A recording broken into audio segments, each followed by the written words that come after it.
टूटते हुए एकांकी संग्रह सुरेश शुक्ल चंद्र द्वारा लिखित एक एकांकी संग्रह है।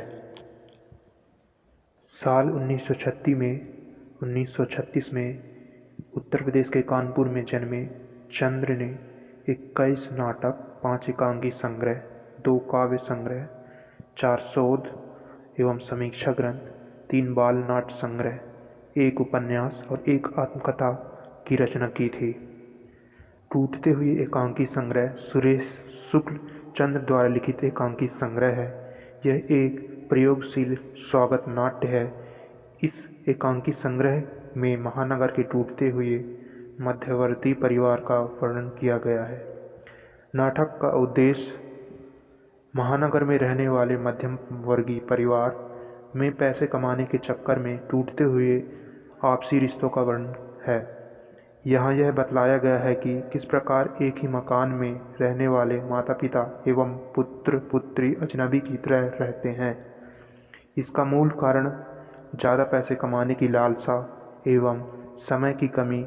नाटक में कुल 4 पात्र हैं, माता पिता एवं उनका एक लड़का और लड़की। चारों एक ही घर में रहते हैं, लेकिन नौकरी के कारण किसी के पास किसी दूसरे की मदद करने का समय नहीं है। सभी एक ही घर में रहते हुए अलग अलग रहते हैं, जैसे घर में ना रहकर होटल में रह रहे हों। यही कारण है कि उनमें कोई भावनात्मक रिश्ता नहीं है। माँ बीमार है तो बच्चों को उनसे कोई मतलब नहीं है। माँ बाप दोनों सिर्फ इसलिए नौकरी कर रहे हैं कि उनका खर्च कैसे चलेगा, क्योंकि बेटा बेटी को उनसे एवं उनकी समस्याओं से कोई मतलब नहीं है।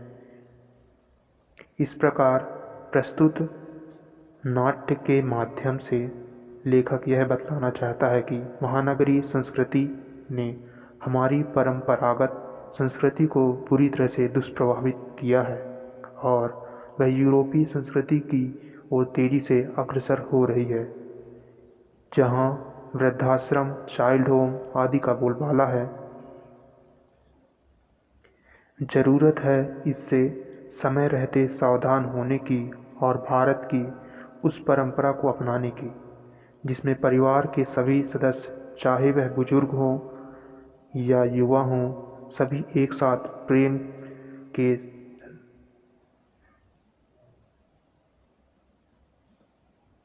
प्रेम से रहते थे और एक दूसरे के सुख दुख में सहभागी होते थे। लेखक का कहना है कि यदि समय रहते हमारे समाज ने इस ओर ध्यान नहीं दिया तो मानव न रहकर एक मशीन मात्र रह जाएगा, जिसमें भावना, प्यार, दया, दर्द आदि कुछ नहीं बच रहेगा। अतः यदि घर या परिवार को बचाना है तो महानगरीय संस्कृति को सही करना होगा। बच्चों में संस्कार देने होंगे और अपने से बड़ों के प्रति आदर एवं प्यार देकर उनकी सेवा करना कि हमारे मूल्यों को स्थापित करना होगा, क्योंकि बच्चे जो देखेंगे आगे चलकर वही हमारे साथ करेंगे और उसी से नए समाज का निर्माण होगा, जिससे भारत की परंपरागत संस्कृति को बचाया जा सकेगा। यही इस नाटक का भाव है और संदेश भी जो लेखक समाज को देना चाहता है।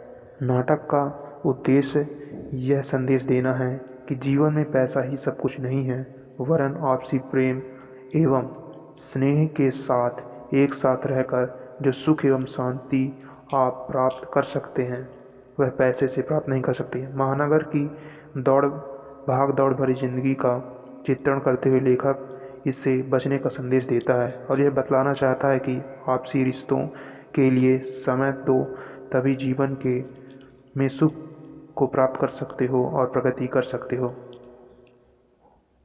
धन्यवाद।